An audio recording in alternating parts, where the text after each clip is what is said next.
Bem-vindos ao Veritas Mysteriorum. Meu nome é Roger e hoje é quarta, Teorias da Conspiração.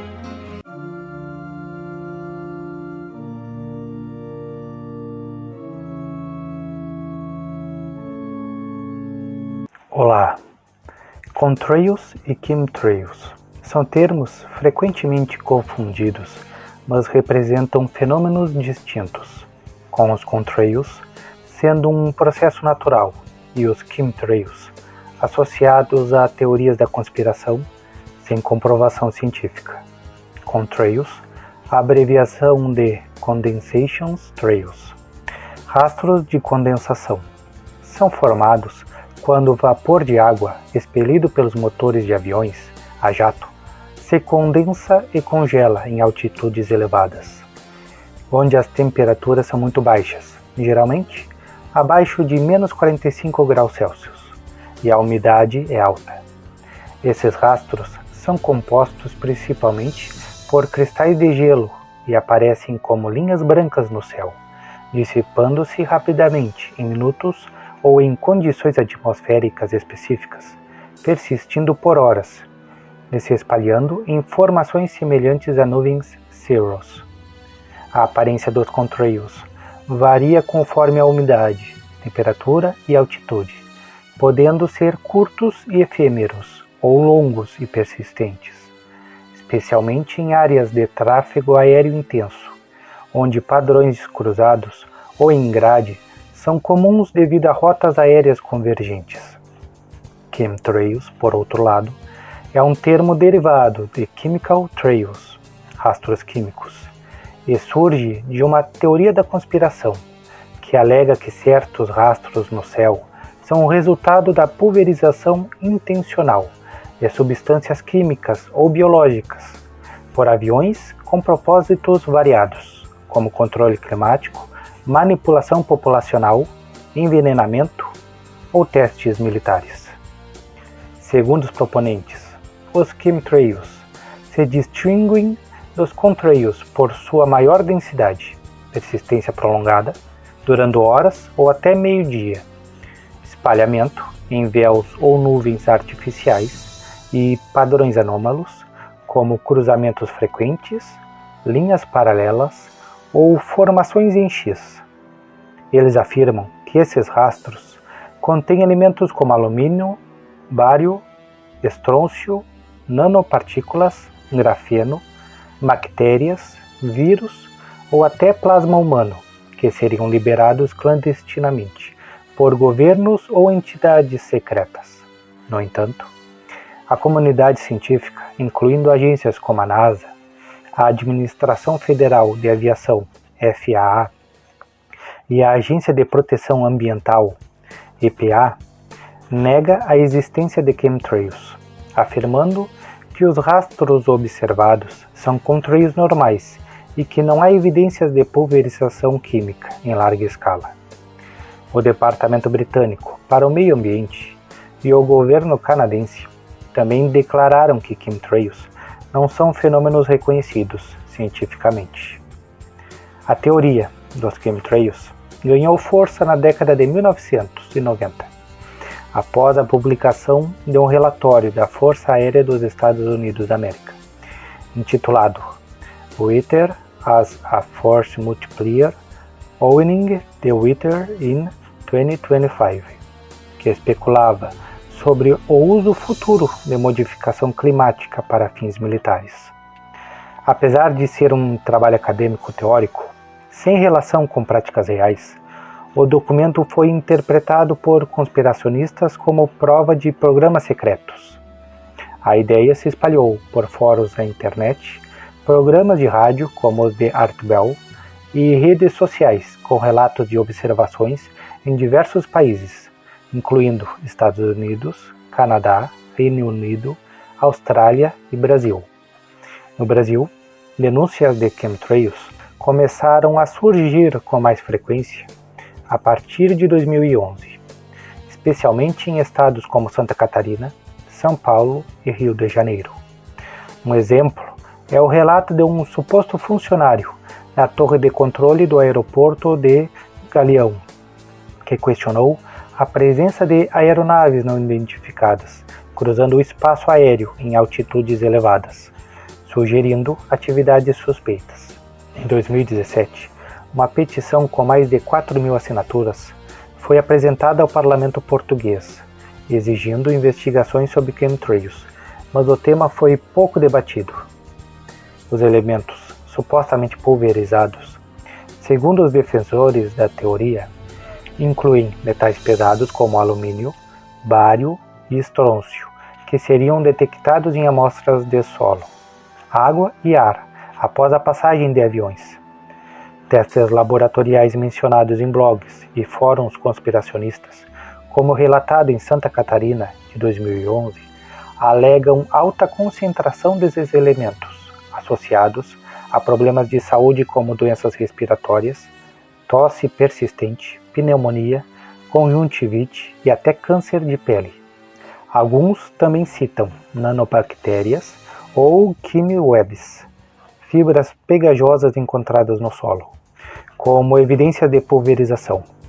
No entanto, cientistas apontam que esses elementos ocorrem naturalmente no ambiente, e as análises apresentadas por essas pessoas são frequentemente falhas, baseadas em métodos não confiáveis ou em má interpretação de dados.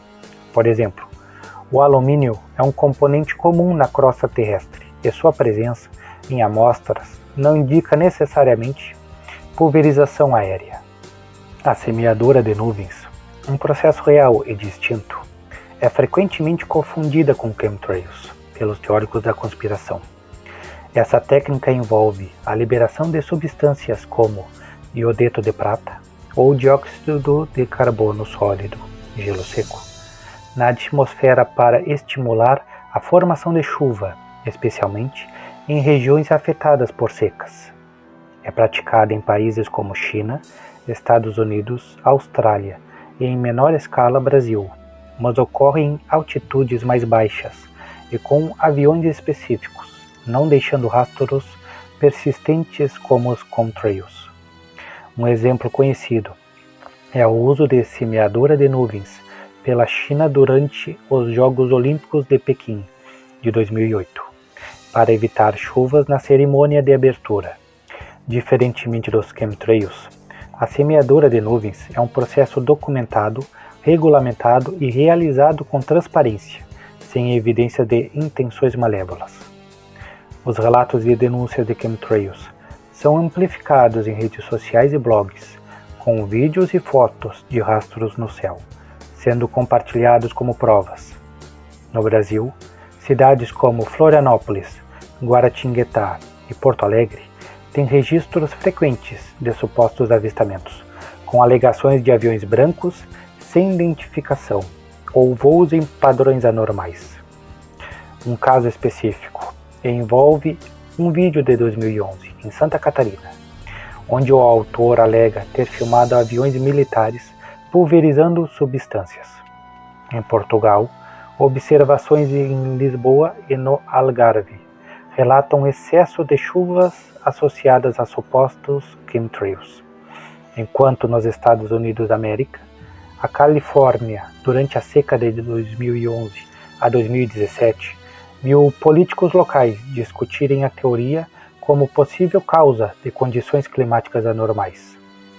Globalmente, os conspiracionistas apontam para programas como HAARP, High Frequency Active Auroral Research Program, como parte de uma rede de manipulação climática. Embora o HAARP seja um projeto de pesquisa ionosférica sem relação com pulverização aérea.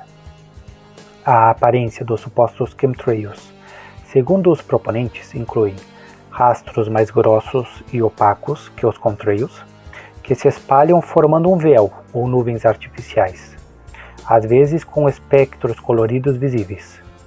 Eles alegam que os contrails normais são finos, dissipam-se rapidamente e não formam nuvens, enquanto os chemtrails persistem, se expandem e criam padrões complexos.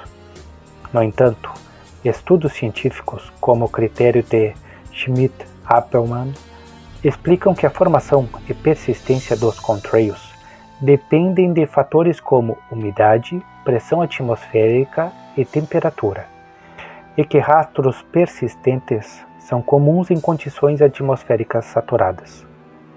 Fotos de contrails da Segunda Guerra Mundial, quando aviões começaram a voar em altitudes altas, mostram rastros idênticos aos descritos como contrails, refutando a ideia de que são um fenômeno recente.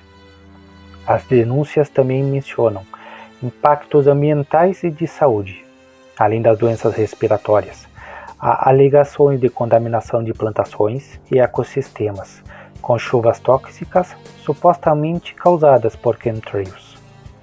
Em áreas rurais de Minas Gerais, por exemplo, relatos de 2013 sugerem que plantações e reservas naturais foram afetadas por nanobactérias dos rastros, embora sem comprovação científica. A teoria também ganhou tração em momentos de crises climáticas, como as enchentes no Rio Grande do Sul, de 2024, onde postagens no X associaram chemtrails a armas climáticas.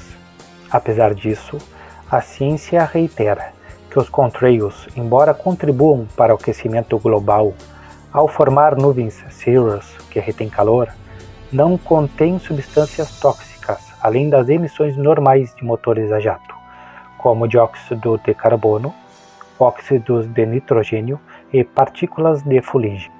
Os nomes associados aos chemtrails variam por região e idioma. Nos países de língua inglesa, o termo chemtrails é predominante, enquanto em português se usa rastros químicos ou simplesmente chemtrails.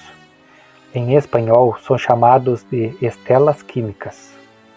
Grupos como Bye Bye Blue Sky, fundado por Suzanne Maher, promovem a conscientização sobre o suposto fenômeno, com comunidades no Facebook e campanhas de arrecadação, mas há também grupos criados no Brasil e em outros países. Apesar da popularidade da teoria, com 17% das pessoas em uma pesquisa internacional de 2017 acreditando parcialmente nos chemtrails, a falta de evidências concretas é um obstáculo. A comunidade científica destaca que a persistência dos chemtrails é explicada por condições atmosféricas, e a pulverização em larga escala exigiria uma logística implausível, envolvendo milhares de pessoas e aeronaves, sem vazamentos críveis. Mesmo assim, a desconfiança em instituições e a disseminação de desinformação online mantém a teoria viva, especialmente em momentos de eventos climáticos extremos ou crises de saúde pública.